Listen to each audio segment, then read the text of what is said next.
Second जन्म हुआ है, ये कह सकते हैं। बिल्कुल, मुझे बताते हुए यही खुशी महसूस करता हूँ कि महाराष्ट्र के अंदर मेरे पदाधिकारी, मेरे चाहने वाले, मेरे रिश्तेदार, मेरे ख़ानदान के लोगों ने, सभी लोगों ने मेरे लिए दुआ की और वो दुआओं की बदौलत ही मैं फिर अपने घर आज लौटा हूँ।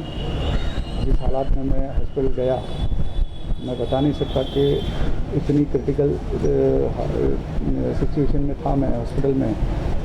और चेंबूर में कोलेकर हॉस्पिटल में मैं एडमिट हुआ, डॉक्टर कोलेकर के अंडर में। वहाँ पे मिस्टर डॉक्टर वाग, डॉक्टर खालिद और उन सारे डॉक्टरों ने जिस तरीके से मेरा ध्यान रखा, जो दवा राइट टाइम में मिलनी चाहिए थी, तो 3:30-4 बजे वो दवा उन्होंने अवेलेबल की, इंजेक्शन अवेलेबल की और एकदम पूरी तरीके से उनके निगरानी के अंदर मुझे सारे दवाई टाइम पे टाइम पहुंचाई। इसके कारण मुझे एक नई ज़िंदगी मिली। और पूरे महाराष्ट्र भर में सरकार गरीब नवाज में दुआएं हुई, कई मंदिरों में प्रार्थना हुई, गुरुद्वारा में प्रार्थना हुई और सभी मेरे लोगों ने, मेरे ख़ानदान के लोगों ने, मेरे पार्टी के लोगों ने और सभी पार्टी की पॉलिटिकल पार्टी के लोग मेरे साथ तो खड़े रहे, लेकिन मेरे परिवार के साथ खड़े रहे। तो एक मेरे लिए ज़िंदगी के अंदर हमेशा जो भूलने वाली बात नहीं रहेगी कि मैंने पिछले कई सालों के अंदर राजनीति के अंदर जो पॉलिटिक्स में काम किया, स्टूडेंट विंग से लेकर आज तक के, और वो इस तरीके के जो काम करने के बाद जो ये 14 दिन में हॉस्पिटल में था, लोग वॉइस रिकॉर्ड भेजते थे और रोते थे। एक रिक्शा वाला रोता था, टैक्सी वाला रोता था, मेरे पदाधिकारी रोते थे और दुआएं करते थे। और वो दुआओं की बरकत से ही मैं मेरे घर फिर से लौटा हूँ। इंशाल्लाह ताला आगे की ज़िंदगी अच्छी तरीके से, बेहतर तरीके से शुरुआत करूँगा। तबीयत थोड़ी और सब ठीक होने के बाद ज़रूर मैं सारी बातें आप मीडिया के माध्यम से शेयर करूँगा, लेकिन सिर्फ इतना ही कहूँगा कि कोरोना वायरस को लाइटली ना लो, इसको ध्यान रखो। ये बीमारी बहुत भयंकर बीमारी है। वो कब, अगर हमारे को बुखार आई और हमको खांसी आई, हमने तुरंत कोरोना टेस्ट कराना चाहिए, ताबड़तोड़ डॉक्टर को कंसल्ट करना चाहिए। अगर हम गफलत में घर पे बैठ गए 10 दिन, 5 दिन, 15 दिन और उसके बाद जब पूरा लंग्स डैमेज होने के बाद तो डॉक्टरों को दोष मत दो। तुरंत सभी लोगों ने ताबड़तोड़ बताना चाहिए। डरना नहीं चाहिए कोरोना से, कोई परेशान होने की बात नहीं, लेकिन टाइम पे डॉक्टर के पास जाना ज़रूरी है। अगर खांसी भी आती है, आप मीडिया के भी लोग हैं, मैं आप लोगों से भी कहूँगा, आप दिन भर बाहर रहते हो, कई पुलिस वाले बाहर रहते हैं, डॉक्टर्स बाहर रहते हैं, सभी को कहूँगा, मेरे सभी पदाधिकारी को कहूँगा कि अगर ऐसे कोई भी सिम्टम्स नज़र आए तो तुरंत कोरोना टेस्ट कराओ और डॉक्टर्स के ट्रीटमेंट लो। अगर नहीं आपने लिया तो बहुत तकलीफ होती। मेरी हालत में इतना ही एक ही अल्फाज में कहूँगा कि फिश टैंक से जब मच्छी को बाहर जब निकालते हैं तो जैसी मच्छी तड़पती है, वो हालत मेरी थी। उस तरीके से वो चीज़ में 95% तक के मतलब डैमेज हो चुका था कि मैंने ध्यान नहीं दिया, कि मुझे लगा कि वो बुखार है और टाइफाइड का बुखार है, ठीक हो जाएगा करके 7-8 दिन में घर पे रह गया। और उसके बाद 8वें दिन जब मुझे पता चला कि मुझे कोरोना है, पॉजिटिव है, और उसके बाद ये सारी चीज़ें हुई, तो ये 13-14 दिन मेरी ज़िंदगी के बहुत कठिन दिन थे। मैं आप लोगों से फिर एक बार गुजारिश करूँगा, सभी लोगों से सोशल डिस्टेंस रखो, मेंटेन रखो, अपने परिवार का ख्याल रखो, खुद का ख्याल रखो, ज़्यादातर किसी से हाथ ना मिलाओ, ये आप बिल्कुल करो, कोशिश करो और सरकार की मदद करो। मैं महाराष्ट्र सरकार का भी धन्यवाद करूंगा, महाराष्ट्र के मुख्यमंत्री का धन्यवाद करूंगा कि मेरे घर में फैमिली को पूछ रहे थे। खुद सीएम साहब का कई बार फ़ोन आता था, तबीयत के लिए पूछते थे। मैं राज ठाकरे के फैमिली को मैं शुक्रिया अदा करूंगा, राज ठाकरे के कार्यालय से बार बार फ़ोन आता था, मेरे परिवार को, मेरी माँ को पूछते थे। शिवसेना भवन से फ़ोन आता था, शिवसेना के सभी मिनिस्टर्स, आमदार, सभी कलेक्टर, मुंबई के बीएमसी कमिश्नर का शुक्रिया अदा करूंगा कि बार बार मेरे घर पे भी फ़ोन करते थे, मुझे भी फ़ोन करते थे। मैं सभी पदाधिकारी का शुक्रिया अदा करूंगा जिन्होंने पूरा हर तरफ जाके हर वो कोशिश की, मेरे लिए दुआ की। मैं सबका तहे दिल से शुक्रिया अदा करता हूँ, आभार व्यक्त करता हूँ और इंशाल्लाह ताला फिर जल्द से जल्द थोड़ा ठीक होने के बाद फिर महाराष्ट्र की सेवा में, लोगों की सेवा में काम करने के लिए ज़रूर रहूँगा। लेकिन मैं इतना ही कहूँगा, ये गोर गरीब रिक्शा टैक्सी वाले की जीत है, उनकी दुआओं की बरकत से ही मैं वापस मेरे घर लौटा हूँ। और इंशाल्लाह ताला अल्लाह ने चाहा तो बाकी की बात सब बाद में ज़रूर बहुत सारी चीज़ें करूँगा। लेकिन अपना ख्याल रखो, अपना ध्यान रखो, सभी लोगों को कहूँगा, पूरे महाराष्ट्र में जहाँ जहाँ मुझे लोग सुन रहे हैं उनसे कहूँगा कि बिल्कुल किसी से हाथ ना मिलाओ, डिस्टेंस रखो, अपने परिवार का ख्याल रखो। यही कह के आप लोगों के लिए दुआ करता हूँ कि अल्लाह आपको भी खुश रखे, आबाद रखे, ज़िंदगी में गम का नाम लें, और इस बीमारी से अल्लाह पूरे महाराष्ट्र को, पूरे देश को महफूज रखे, और ये बीमारी जल्द से जल्द इस देश से, इस दुनिया से जाए। अस्सलाम वालेकुम।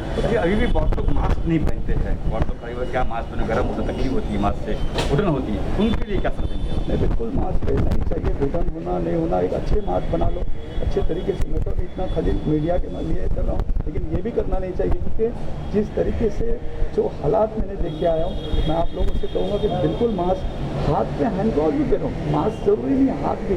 अगर किसी ने गाड़ी में बैठे और कोई छींक दिया, तो अभी मेरे साथ में जो डॉक्टर थे, डॉक्टर वाकमार है, और वो दो डॉक्टर बाजू में जा रहे थे जो मेरा इलाज कर रहे थे, दो आपस में डॉक्टर ने छींक दिया तो दूसरे डॉक्टर को भी हो गया कोरोना, उनको भी हो गया। तो एसी में अगर जब बैठते तो मास्क तो कंपलसरी होना चाहिए। बस में अगर ट्रैवल कर रहे हैं मास्क होना चाहिए, भीड़ में होना ही नहीं चाहिए।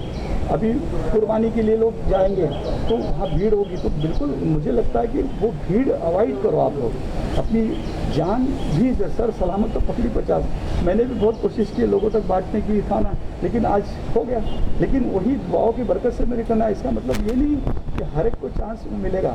इसलिए हमको बिल्कुल डिस्टेंस रखना चाहिए, मास्क कंपलसरी पहनना चाहिए, और हाथ में सैनिटाइज़र और ये सारी चीज़ों का ध्यान बिल्कुल रखना चाहिए, और आँख के अंदर हाथ बिल्कुल मत लगाइए। एक खबर और आती है कि खाना पकड़ा, टाइम पे खाना नहीं मिलता है, खाना नहीं मिलता है, कई चीज़ें, कई ऐसी खबर आई थी। आपको पूरी सुविधा थी खाने वाने से कैसा? मैंने बिल्कुल अस्पताल में बहुत अच्छी ट्रीटमेंट थी डॉक्टर को लेकर।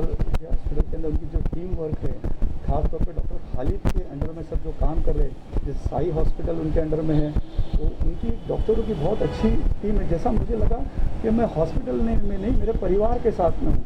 वो आधी जंग तो पेशेंट वहाँ ही जीत जाता है, फिर ऐसा लगता है कि नहीं, बार बार डॉक्टर आ रहे हैं, पूछ रहे हैं, पॉजिटिव बात कर रहे हैं, अब आप ठीक हो जाएंगे करके बताएंगे। मेरे साथ में लगभग जितने भी लोग एडमिट थे, मैं ही समझो आज आया हूँ, लेकिन मेरे पहले एक दिन पहले सब लोग डिस्चार्ज हुए और सब ठीक होके गए। ये अपने आप में बड़ी बात है। और काढ़ा ये सब तो सेकंड पार्ट है, लेकिन डॉक्टर के आगे हमने नहीं जाना चाहिए।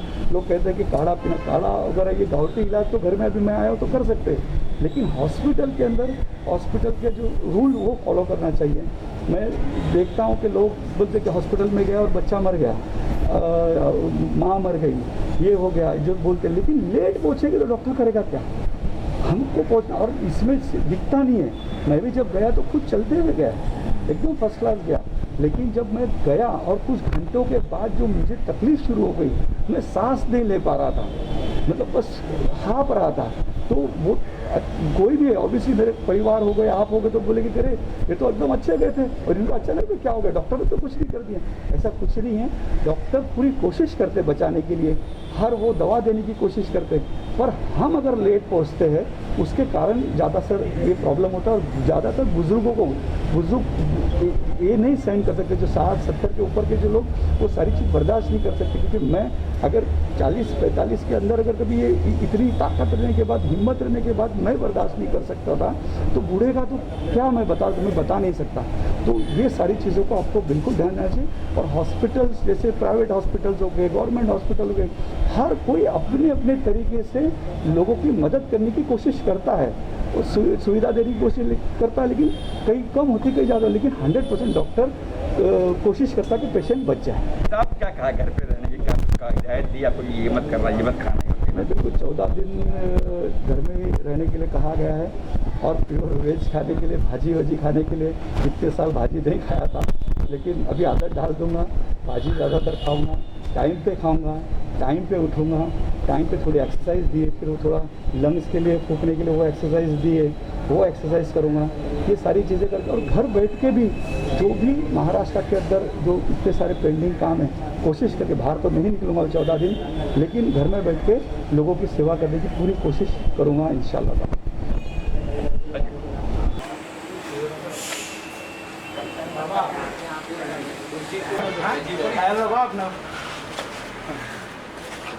चलिए भाई, मिलते हैं।